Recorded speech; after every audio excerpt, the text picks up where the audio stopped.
Alô? Bom dia, né? Vamos dar início então ao estudo da segunda parte do primeiro capítulo. Na verdade, a gente viu no encontro passado a apresentação e um trechinho até o parágrafo 8, né? Do livro Princípios de uma Nova Ética. E a gente vai continuar agora. Bom, nessa sequência, no encontro passado, a gente pensou um pouco o que seria a ética, né? A ética no mundo, compreendida a partir dos filósofos, e depois o Walter iniciou, né, a concepção de Ubaldi sobre a questão da ética. E nesse trecho ele pergunta, qual é então esse conceito que agora mencionávamos? Então ele vai começar a nos aproximarmos aos poucos desse conceito da ética, né? Porque é da ética que aqui vamos falar. Então deixa muito claro, é um livro inteiro voltado para isso, porque às vezes a gente acha que a partir de um só conceito, a gente consegue compreender o que é isso, a ética, tanto a do mundo quanto a espiritual. E na verdade ela tem uma complexidade muito grande, né? Então, não é à toa que tem um livro inteiro nos ensinando como lidar com isso e como viver dentro de uma ética espiritual realmente, né? Então, ele diz que vamos examiná-lo, sobretudo, pelo que se refere à nossa conduta humana, a respeito do ponto de referência, Deus, e do nosso conceito, do qual ela depende. E aí, é uma coisa interessante da gente pensar, né? Tomar Deus, do conceito de Deus, da humanidade, para compreender a cada tempo histórico qual a ética que o homem utiliza. E ele vai falar da ética do mundo atual, que vem de uma compreensão de Deus muito específica e muito, vamos dizer, né, materializada que a gente ainda faz. Então, ele vai dizer que a ideia de Deus que o homem possui, que foi herdada do passado, é sobretudo a do Todo-Poderoso, né? Então a imagem daquele Deus ainda forte, todo-poderoso, que tudo pode, que tudo julga e que manda, né, as dores do mundo, é muito presente ainda. Por mais que, né, nós tenhamos avançado nessa construção, aí a gente vai dizer, não, mas nós já passamos de uma concepção do Deus mosaico para uma concepção de Deus Pai. Mas será que a gente realmente deixou para trás aquela ideia? E aí ele vai começar a nos mostrar aqui alguns elementos, né, para que nós pensemos, será que ainda estamos ligados a esse Deus todo-poderoso, né? E aí, ele sendo todo-poderoso, pode fazer o que quer, arbitrariamente, violando à vontade as leis que ele próprio estabeleceu para o funcionamento da fenomenologia universal. Então, na medida em que a humanidade, segundo Ubaldi, né, de alguma forma, ainda está aprisionado, provavelmente, a essa imagem do Deus Todo-Poderoso, a gente vai entender que ele tudo pode fazer tudo de forma arbitrária. O que não condiz com a concepção de Deus como perfeição, como, né, totalidade. E aí ele vai dizer, né, ele é todo-poderoso e ele faz milagres, contrapondo-se arbitrariamente à sua própria ordem, o que leva ao absurdo de uma contradição possível na criatura que se revolta contra Deus, mas inadmissível em Deus, que nesse caso se revoltaria contra si próprio. Então, assim, como é que é pensar esse Deus arbitrário, que em um momento ele faz milagres, em outro momento ele pune e, né, conforme a vontade desse ser, de alguma forma.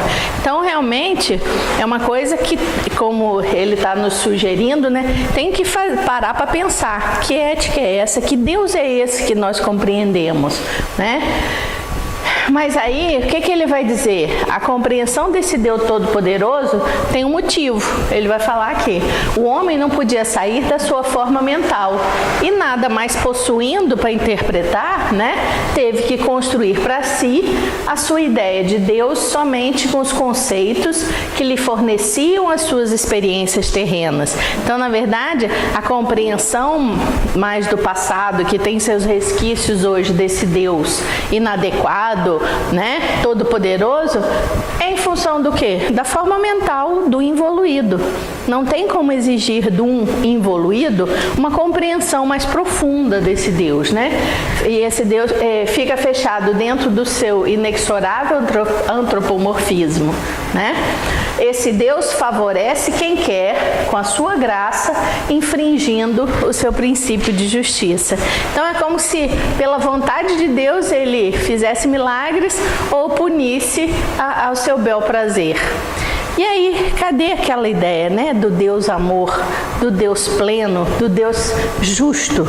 Porque justiça não é essa justiça nossa, né? Então ele já começa a nos mostrar que o que nos prende muitas vezes nesse processo de evolução a partir de uma moral cotidiana, de uma ética dentro do Evangelho, é exatamente a ausência de evolução que nos tornasse capazes de entender esse Deus a partir de de um processo mais amplo, mais profundo. E aí ele diz, né, esse Deus pode fazer qualquer coisa pelo direito do mais forte, na mais desordenada e injustificável arbitrariedade. E a criatura tem de obedecer cegamente, sem ter o direito de saber, obedecer não porque entendeu e aceita convencida, mas porque constrangida pelo cálculo egoísta do terror do inferno a fugir e da cobiça do paraíso a ganhar.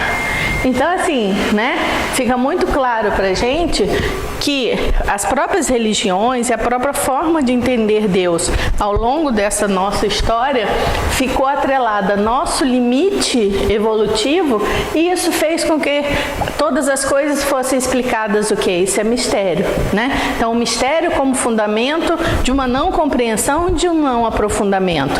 E isso lá na frente ele vai mostrar pra gente que de alguma forma vai trazer um sistema que ele chama de simbiose, de troca entre aqueles que professam a fé e o povo, de alguma forma. Eles vão tentar trazer para o mundo, né, em função desse nível evolutivo. Então, se nós entendemos dessa forma, entender o Evangelho, entender Deus, não é possível e é até proibido. Não tente entrar naquilo que você não sabe, né? Quantos são ao longo da história e ainda hoje, olha, esse livro não, essa forma de interpretar não, você não está pronto para isso, né? Porque a ousadia querer desvendar os mistérios. Os mistérios ficam, então, nas castas sacerdotais, nos cleros, né? Naqueles que são iniciados, e o restante não. Não resta, então, o quê? A grande massa. Fé cega, terror e ignorância. Então, assim, segue o que eu estou determinando como a ética, como modo de vida, porque senão você vai para o inferno. Se você pecar, você vai para o inferno, né? Se você seguir os meus princípios, mesmo sem entender, você está salvo, você ganha o céu. Então é um céu, né, que não é conquistado por uma consciência que avança, mas que segue uma regra que na verdade não é uma regra evangélica, é uma regra humana, né? Então é interessante a gente pensar. De tudo isso não se pode culpar ninguém, porque não foi feito com propósito de maldade, ou seja, foi o que foi possível ao longo da história da humanidade, né? Então não é porque o homem era prioritariamente mau, mas era ignorante mesmo, ignaro, né? Tal é o nível evolutivo, porque os chefes também têm mais ou menos o mesmo nível evolutivo dos demais, né? Seja do chefe ou do rebanho, e neste nível o homem não sabe conceber e funcionar com outra forma mental.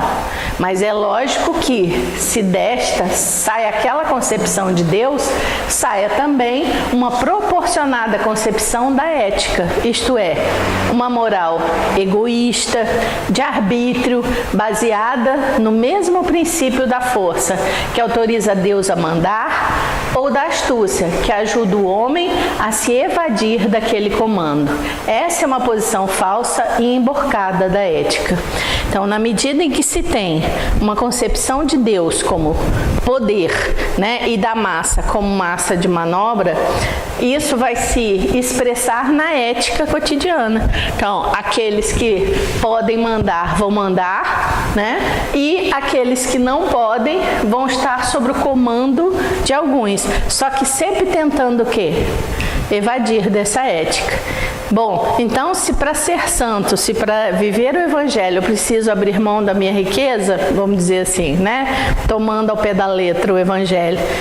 Eu vou oferecer um pouco do que eu tenho, mas eu vou guardar a maioria porque eu não sou bobo, porque eu estou nesse mundo. Então, é um jogo de negociação onde um não explica e exige, né, por parte das igrejas de forma geral, e o outro finge que corresponde às diretrizes do evangelho, mas procura ser espertinho e fugir disso o tempo inteiro, né? Por quê? Porque se o conceito de Deus é esse bem terreno, de um padrão que manda e pune, né? Não é à toa que o clero, de alguma forma, principalmente da Igreja Católica, nos primórdios, né? O quanto que ela comandava realmente a vida dos seus seguidores, né? Eles mandavam mesmo. Então, se esse conceito é terreno, manda e pune a não obediência, só pelo direito que lhe vem da sua força de Todo-Poderoso. A lógica posição do fiel é, por equilíbrio, a defesa da vida. Então, se tem um lado muito forte que comanda, o involuído ele vai tentar, com a sua astúcia, com as suas capacidades humanas, se equilibrar nesse negócio. Obedecer um pouco para não ir para o inferno, mas também não obedecer completamente, porque aí ele não sobrevive no mundo humano, né? Então, é o equilíbrio e defesa da vida. A do criado que procura evadir-se, seja amansando a ira do patrão, né? Que ele provocou com a sua desobediência, e para isso fazendo preces, arrependimentos, promessas, mesmo que mentirosas, para arrancar o perdão, ofertas e honras. Então, ele, no momento que ele vê que errou, né?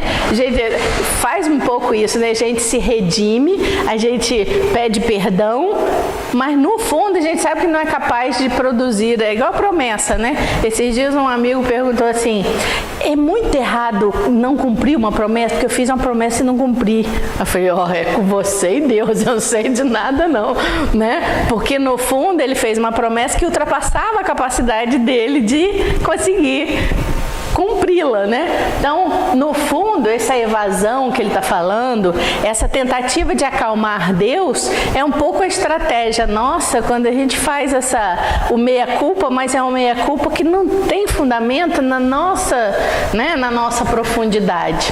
Aí, seja procurando fugir, né, a dura lei do patrão, porque aí Deus passa a ser um patrão poderoso, né, com enganos e todas as escapatórias possíveis. Então é aquilo que a gente chama do verniz, né? A gente passa um verniz e finge que é um bom cristão, mas no fundo, nas nossas ações cotidianas, que são a expressão da ética, a gente vai e tenta algumas escapatórias, né? Então, assim, a gente vê o quanto que o Baldi, ao falar sobre isso, nos traz uma verdade muito clara, né? De como que nós somos aqueles ditos espertinhos que tentamos, com a nossa astúcia, né, fugir da lei de Deus. Por quê? Porque a gente não a compreende e porque a gente interpreta Deus como o carrasco que vai punir quando a gente peca. A ideia do pecado, né, está muito aprisionada a isso. Então, explica-se desse modo a estrutura das atuais religiões, né? Feita sobretudo de quê? práticas exteriores. Não é à toa que o Baldi, muito na sua obra, nos convoca a pensar o quê? Os ritos, né, que são colocados. E aí você pode pensar qualquer igreja, quando se fala assim, a católica é a primeira, mas todas as religiões têm ritos, tem aquele padrão de comportamento, aquela lógica. Então, na igreja é o senta, levanta, a comunhão, no centro espírita é os passes, a aguinha que se coloca, o bilhetinho para o espírito. Então a gente se acostuma tanto a essa dinâmica de formas exteriores. Por quê? Porque são práticas de realizar. Ele vai dizer aqui, né, são fáceis de realizar com pouco sacrifício. Então você cumpre uma obrigatoriedade da lei dentro do rito e esquece de aprofundar, né, essa compreensão do Evangelho dentro de si mesmo. Então, práticas exteriores fáceis de realizar com pouco sacrifício, sem incomodar no que mais interessa, que é a liberdade na sua própria conduta, deixando a cada um a possibilidade de satisfazer seus instintos e fazer seus negócios, né? Então, olha como é que ele deixa as claras o nosso método ainda hoje utilizado, né?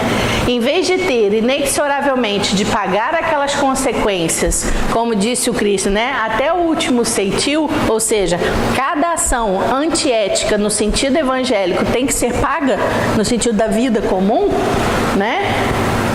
Em outras encarnações, sem escapatória, é lógico que convém o quê? Para uma humanidade ainda num patamar evoluído, rezar uma leve penitência, pede perdão, reza lá, né, 25 Ave Marias, ou faz uma caridade, né, de alguma forma, faz um trabalho comunitário de fortuita duração, que não dure muito também, né? Considerarem-se kits e prontos a repetir, continuando assim a satisfazer-se. Então, assim, o quanto que o católico, ao fazer a comunhão e fazer a sua confissão com o seu pastor, com o seu padre, né? O quanto ele sai de lá leve, ou seja, esse pecado já foi... O espírita, ao receber um passe, ele sai do centro espírita achando, nossa, eu tô leve, porque realmente eu me aproximei. E aí é uma forma o quê?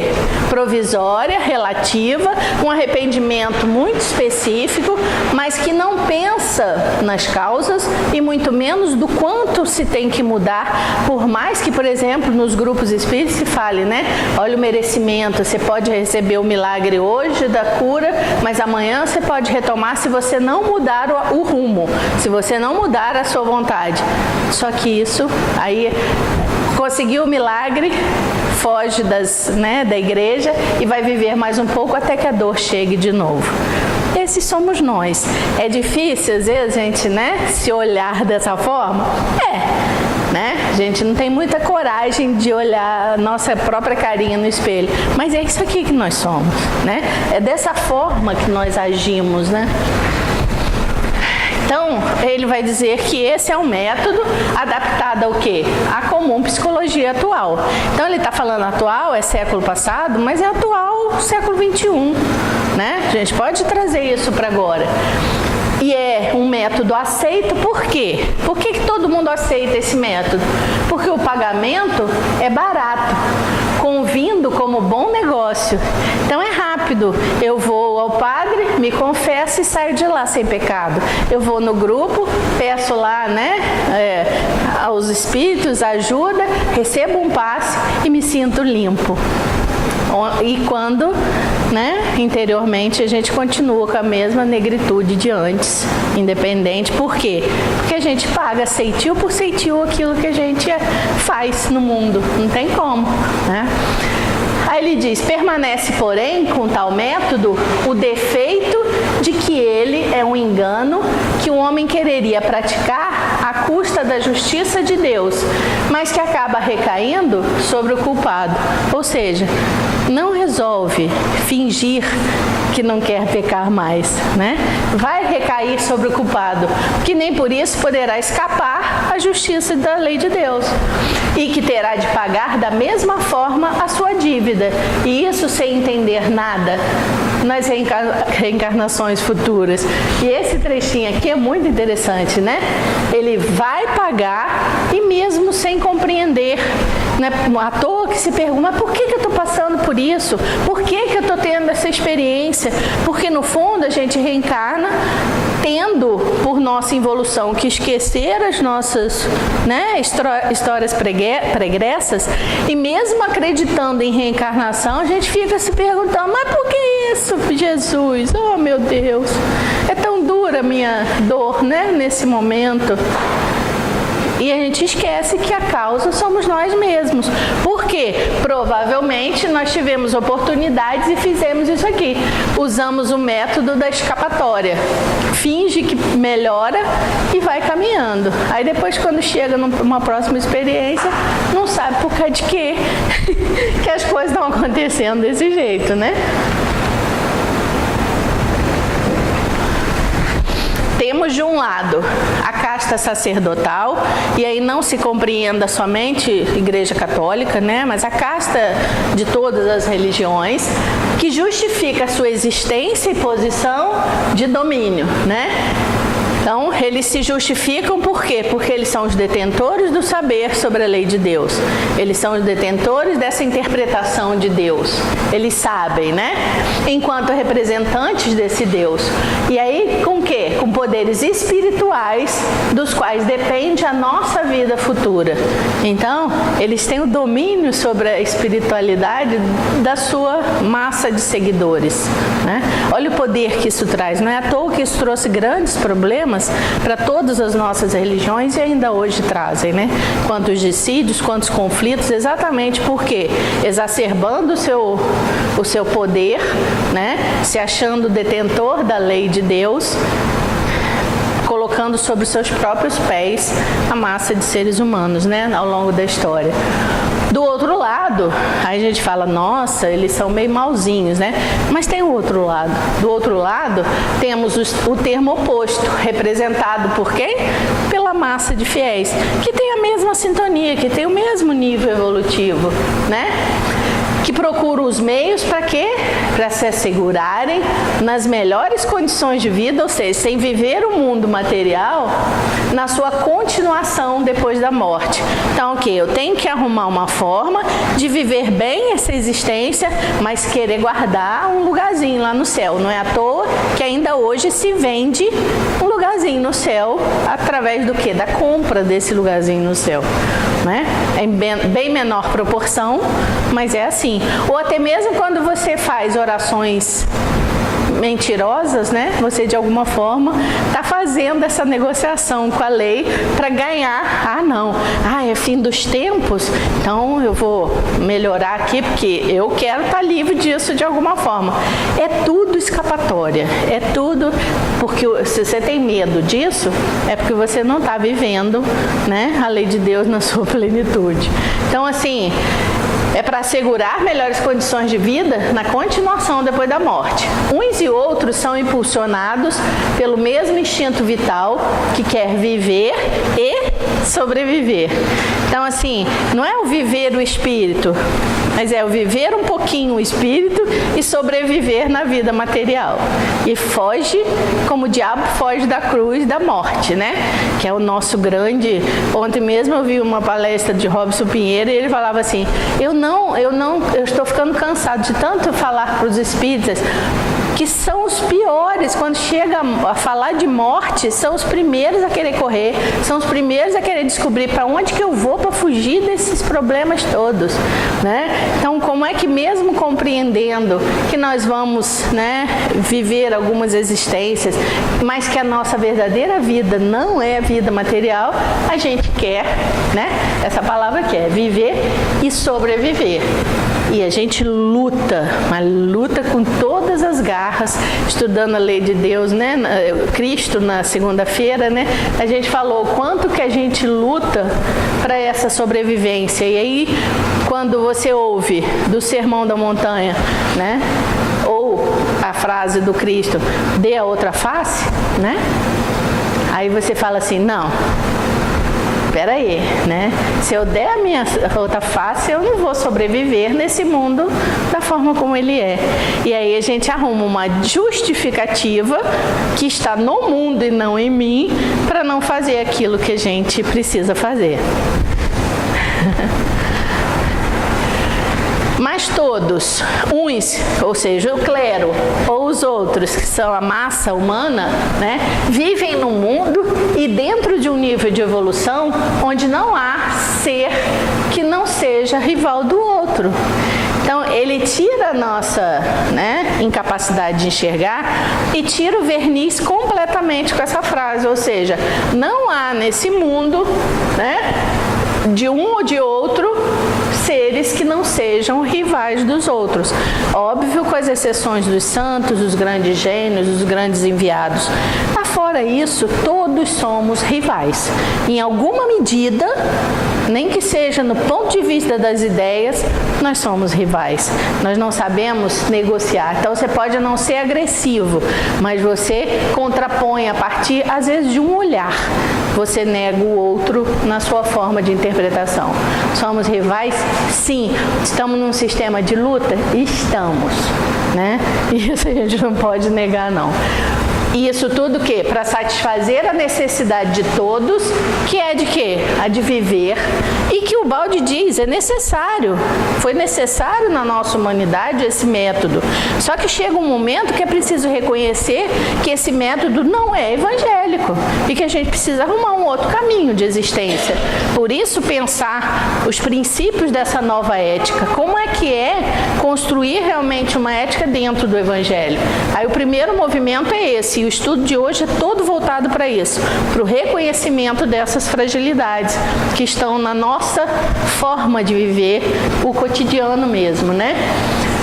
Então, é necessário concordar numa convivência, a qual não se pode chegar sem estabelecer um equilíbrio entre as exigências de um tipo ou de outro, né? Ou seja, das castas sacerdotais e da grande massa humana, o que pode ser atingido com o método da troca.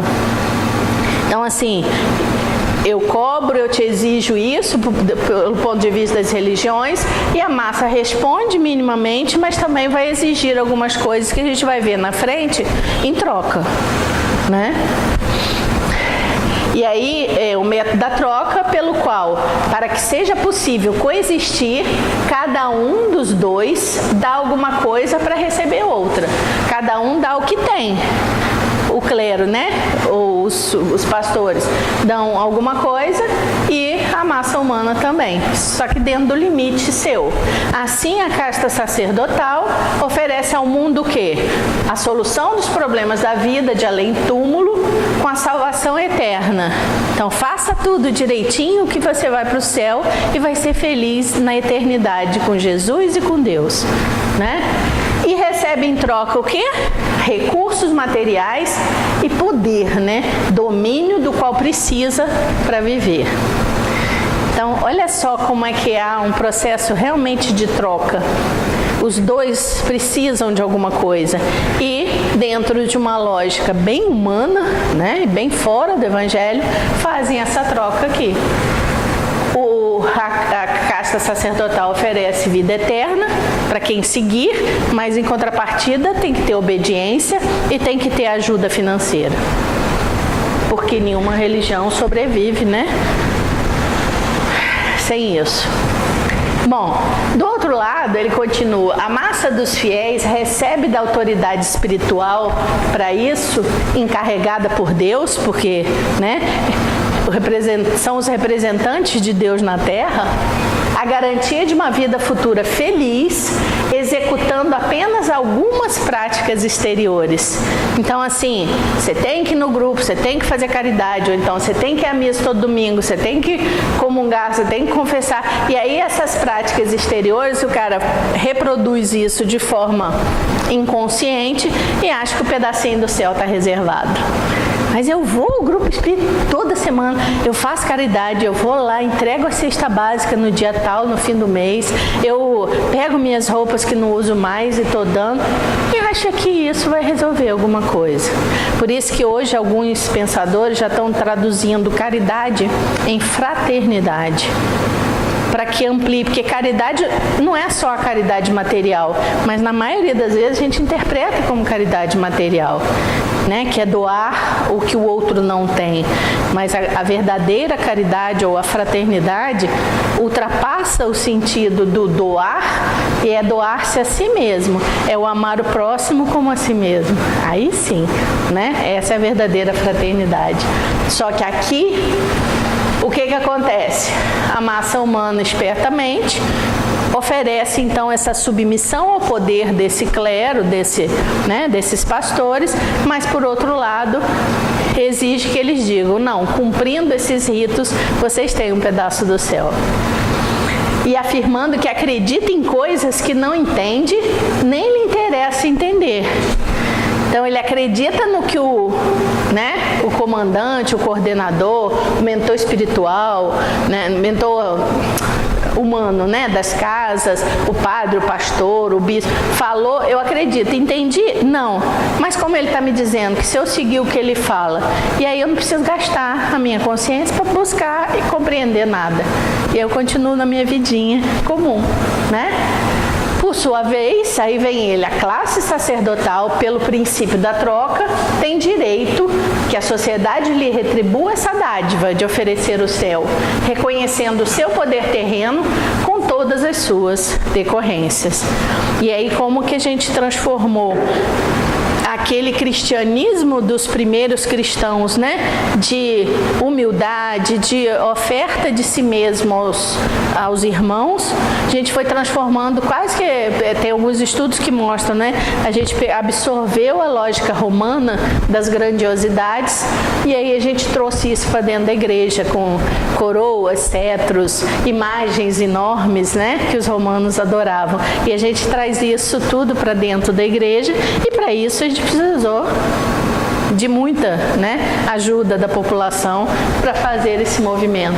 Então essas decorrências, eu trouxe só um dos exemplos das decorrências, fora o poder, que a gente pode expressar o poder do Vaticano, de um Estado dentro de um Estado. Então assim, todas essas representações que a gente vê, que se expressaram na história.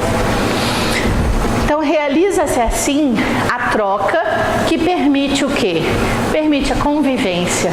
Nesse nível evolutivo e conforme as suas leis, aí ele vai chamar de quê? De simbiose. Porque não é só uma troca, é um alinhamento de vontades, um entrelaçamento de vontades que não são evangélicas, mas que dão certo. E por séculos a gente vem reproduzindo isso. Porque dá certo, porque todo mundo fica satisfeito em alguma medida. Uns achando que estão ganhando o céu por experiências exteriores e os outros doando o céu, mas tendo poder, riqueza e o controle dessas massas humanas. Olha que coisa, a simbiose aí expressa. Assim, cada um está pago com a moeda que o outro lhe oferece. E é a moeda do mundo, que é poder, dinheiro e a astúcia, E com essa imagem de um céu que se pode conquistar com duas conversinhas,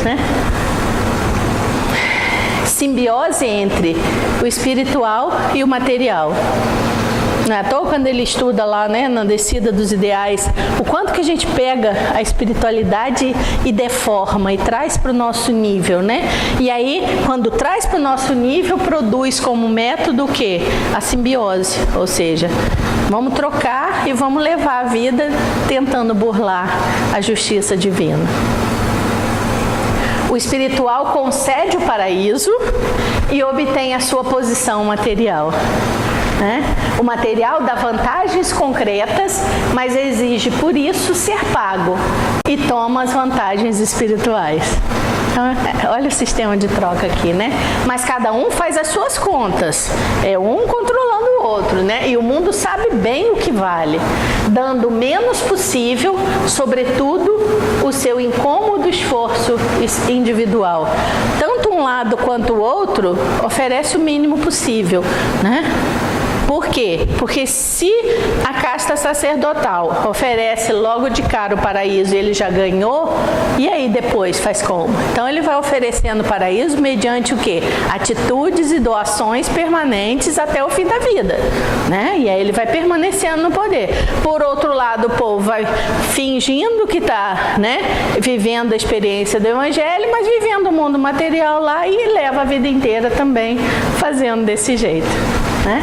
Então, é sempre de um lado e de outro, tudo com o menor esforço individual possível, sem gastar muita energia nesse processo. Como em tudo na Terra, há luta também entre os dois termos da simbiose. Então, eles são, né, de alguma forma, fazem esse movimento de troca, mas o método é o quê? É o método da luta ainda. Então, esses dois termos entram em conflito permanente, não tem como, né?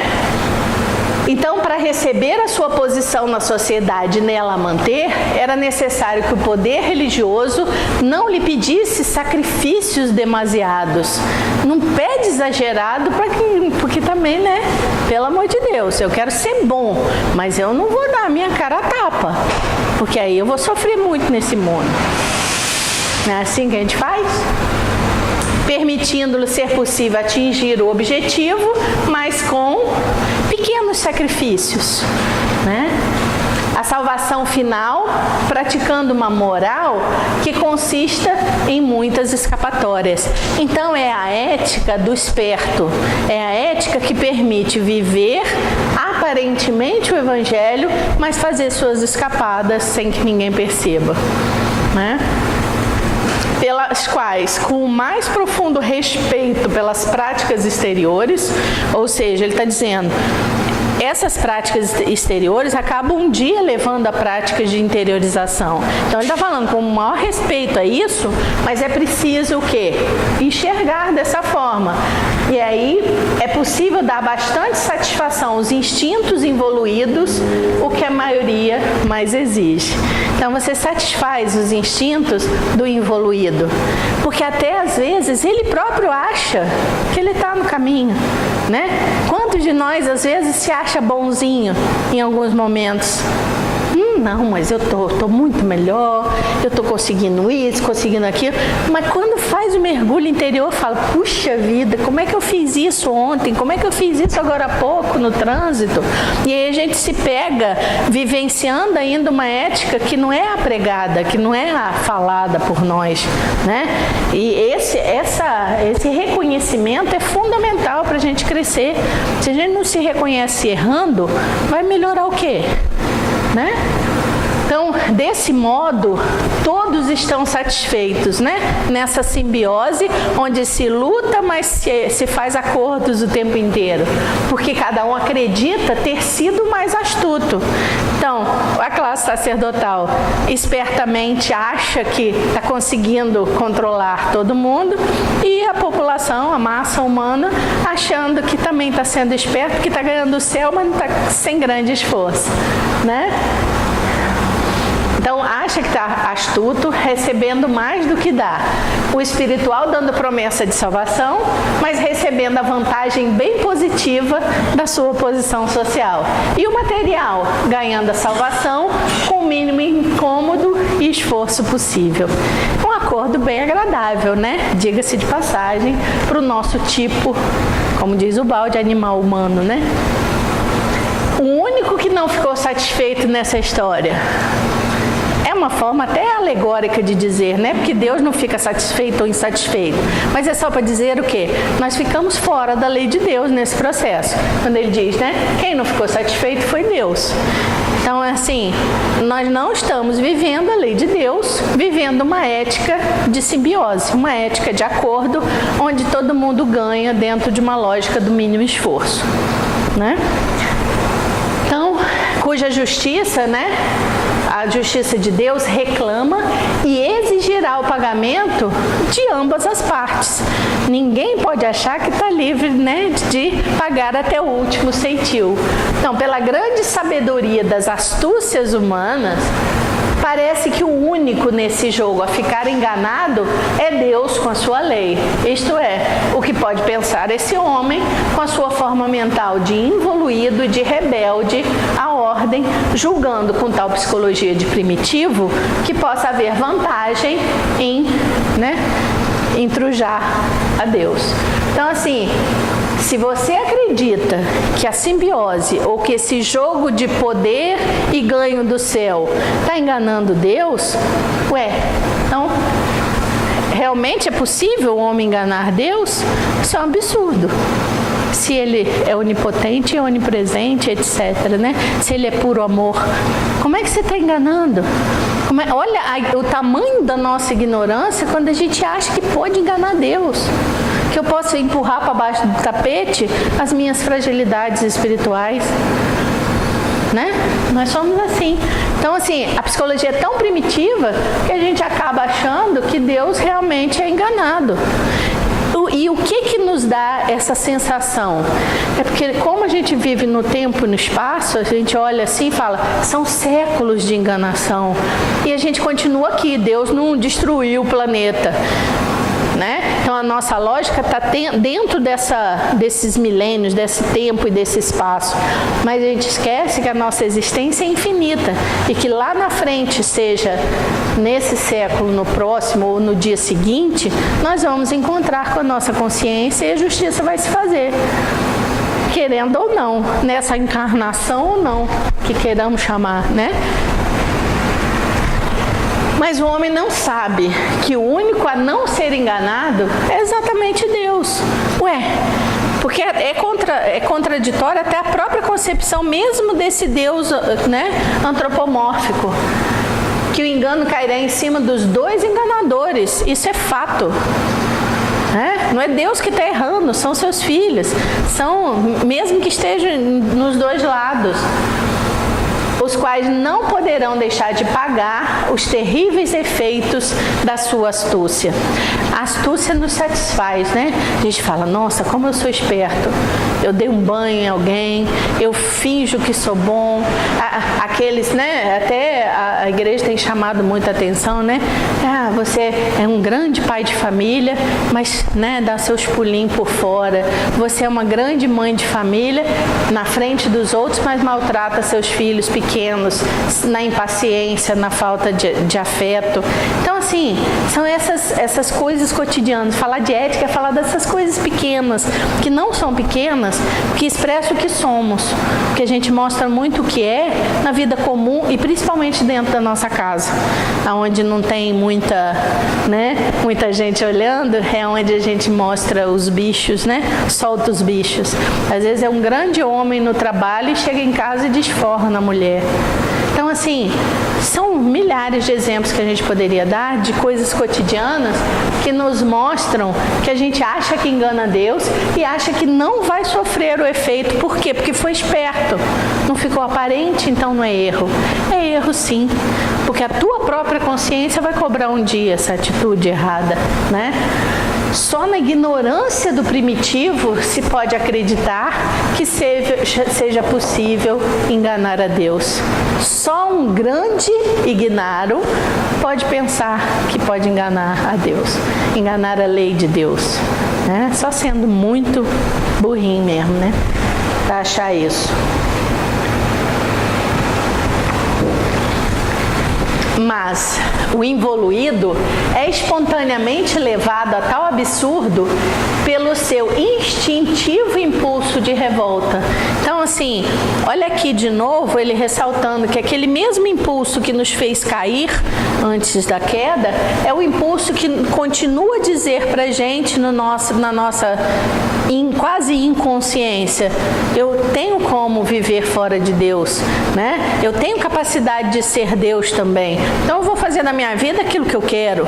Então o livre-arbítrio passa a ser liberdade, mas uma liberdade sem domínio da lei, que vira o que se chama libertinagem, né? A gente usa de forma inadequada esse instinto. Então isso tudo porque essa revolta ainda está impregnada em nós. E essa revolta ao qual ele inconscientemente obedece sem ter conhecimento da lei ou suspeitar das suas reações.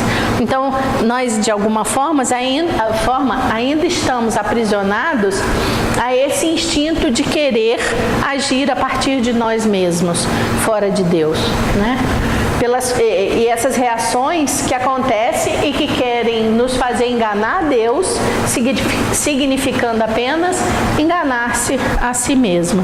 Então, tentar enganar a Deus, tentar viver fora da lei de Deus, é enganar a si mesmo, porque todas as ações antiéticas do ponto de vista espiritual retornarão para nós mesmos como forma de dor, né? Então, é muito espertinho aquele que cria para si dores futuras a partir da astúcia, né? Fica complicado. Bom, entretanto, ele vai dizer, né? As religiões desconhecem ainda o conteúdo da lei. O que faz a gente achar que a astúcia é o melhor caminho e que a gente engana a Deus? Nós não conhecemos a lei de Deus. Nós não conhecemos Deus em essência, né? Nós não conhecemos nem o conteúdo e os princípios que regem a vida a partir dessa lei divina, de modo que não os podem ensinar. Então também é pedir demais àqueles que ensinarem dentro da lei de Deus. Por quê? Porque eles próprios desconhecem. Eles só sabem usar, né, o Evangelho a seu serviço, de forma utilitarista. Enquanto não entender tudo isso, o mundo continuará vivendo satisfeito com esse acordo. Não é à toa que a gente adora essa vidinha que a gente tem, né? Não quer sair dela de jeito nenhum. Se puder adiar, né, o máximo possível, a gente vai adiar. Não, se for um adiamento para absorver e se reconstruir, seria ótimo. Agora, um adiamento para curtir a vida até o máximo possível é a expressão da nossa ignorância, né? Então, todos vão viver satisfeitos, o qual, embora lhe ofereça a vantagem de satisfazer os instintos, de aproveitar de tudo de forma astuta, né, o condena depois a pagar inexoravelmente o seu erro e dívida à justiça divina. Então, assim, o que nos faz também continuar? É por isso, porque satisfaz os nossos instintos, os nossos baixos instintos, né? Eu tenho que aproveitar essa vida, aproveitar o máximo possível. Aí eu faço as minhas falcatruas, sejam da dimensão espiritual, familiar, no trabalho, no negócio, qualquer coisa. Eu faço tudo isso. Isso traz prazer ao involuído, né? E aí ele acaba não parando para compreender verdadeiramente o que é isso a vida, o que é isso o Evangelho, e acaba se autocondenando a partir das dores que virão e de experiências muito mais firmes que a vida vai nos oferecer para que a gente possa despertar, né? Então o jogo é bem combinado. Essa simbiose, né? Ele vai dizer, é um jogo combinadinho entre um e outro, entre as partes, né? As castas sacerdotais podem ficar nas suas posições e a massa dos fiéis pagando a pena com práticas exteriores e seguindo nas suas comodidades. que é a verdade, né? Pode satisfazer-se durante a vida, assegurando-se ao mesmo tempo a salvação para depois da morte. E ainda acha que vai ser salvo. E ainda acha que é possível sair de uma vida vivida com esse método e ir direto para o céu, né? Ou direto para as dimensões espirituais, né, positivas, de luz. Porque a gente pensa lá, como vou falar de novo, né, o católico, ele vai direto para o céu. É o céu e o inferno, né? Não tem outras medidas. Mas o espírita que entende, ou deveria entender sobre a lei de Deus, ele acha que ele cumprindo uma série de mecanismos, fazendo caridade, que ele vai para esferas, né, ou para casas do Pai, para moradas de luz. Será? Para onde iremos? Né? Quem pode ter certeza para onde irá? Até porque nós não sabemos nos autoavaliar na perspectiva da ética, né? Às vezes a gente acha que está acertando e não está acertando coisa nenhuma, porque nos falta profundidade de saber, nos falta profundidade de estudo. E se nós estamos aqui, você pode ter certeza, meu filhinho, santo você não é, né? Nós temos dívidas a balde. Então, assim, aí a gente julga, a gente dá uma de esperto, a gente finge que faz. Então, assim, são tantas fragilidades e a gente tem que reconhecer, não no meia-culpa, eu vou sofrer por conta de enfrentar essa dificuldade nossa. Não, é para enfrentar e dizer, não quero mais assim. O caminho da lei é outro, tá claro, eu vou tentar fazer esse processo, né? Porque às vezes a gente entra numa coisa, muitas vezes as pessoas falam comigo, né? Mas porque você, na sua fala, às vezes você pega pesado no sentido desse auto-reconhecimento das fragilidades. E eu digo, qual é o caminho? É só não achar que isso vai me fazer um coitadinho. Nossa, como eu sou mal, então não tem salvação. Muito pelo contrário, né? O fato de reconhecer já é um passo na direção da evolução. Porque você reconhece e começa a tentar, pelo menos, reconsiderar essas coisas, né? Porque senão a gente fica aqui, nesse joguinho de fingimento, né? De um bando de astutozinho achando que tá podendo. Aí amanhã vem a morte e aí a gente vai para o plano espiritual e continua se enganando, né? Depois volta para cá de novo e vamos ficar nisso até quando? Por isso os grandes mestres têm chamado, a hora é agora, acorda, né? E aí a gente encerra o estudo de hoje com essa reflexão aqui. Desse modo, todos estão contentes, né? Então, o triste da gente reconhecer isso, né? Triste no sentido positivo, é perceber que está todo mundo contente com essa lógica, com esse método. Com recessões, alguns com um pouco mais de consciência, outros com menos consciência, mas todos nós, mais ou menos no mesmo patamar, tudo contente. Por quê? Porque a gente pode continuar vivendo, atingindo o maior resultado com menor esforço, o que para todos representa o quê? Um grande ideal. Tá dando para levar? Tá dando para fingir de bonzinho? Tá dando para conquistar as coisas materiais que eu quero? Então tá, eu dou uma chancezinha para o espiritual, faço alguns movimentos religiosos e vou tocando a vida, né? E a maioria fica satisfeita só com o presente, com o hoje, só com a vantagem imediata. Conquistei agora, estou vivendo bem, então deixa rolar. Se na próxima vier com mais problema, eu enfrento de forma diferente e a gente se acomoda, né? A gente se deixa levar pela vida cotidiana, assim como viajantes do tempo, mas aproveitando o máximo possível, fazendo a vida o mais leve possível. Não é à toa que a gente costuma dizer aqui, né? O trabalho espiritual, o estudo, deixa eu me aposentar porque eu vou ter tempo. Deixa eu ter tempo primeiro para depois ir lá fazer a caridade. Hoje não dá, eu estou tão depressiva, vou cuidar primeiro de mim. É assim que nós somos. E aí está tudo satisfeito, né? Para essa maioria desconhecedora da lei e do seu conteúdo, o futuro, que é o nosso presente de amanhã, é algo inconcebível. inconcebível, que desaparece nas neblinas do mistério.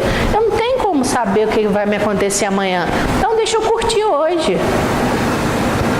Só que o hoje é a causa ou a projeção do que a gente vai ter amanhã. Precisa ter bola de cristal para saber o que a gente vai colher amanhã. Porque o que a gente faz hoje, se você está concentrado nas coisas materiais do mundo, se você só pensa em coisas do mundo, de prazer, de poder e de dinheiro, com certeza você não está no caminho adequado. Por quê? Porque a gente vai achando que está na vantagem, que está levando vantagem imediata, mas no fundo a gente está plantando o futuro que foi plantado hoje, né? O futuro vai ser a expressão daquilo que somos hoje. Então, assim, até a gente está parando no asteriscozinho, né? No parágrafo 15, até aí ele deixou as claras quem somos nós enquanto humanidade. Aí a partir daí ele vai começar então a trazer novos elementos para que a partir desse auto-reconhecimento a gente possa construir uma trajetória mais iluminada lá na frente, né? E o Papai do Céu nos abençoe.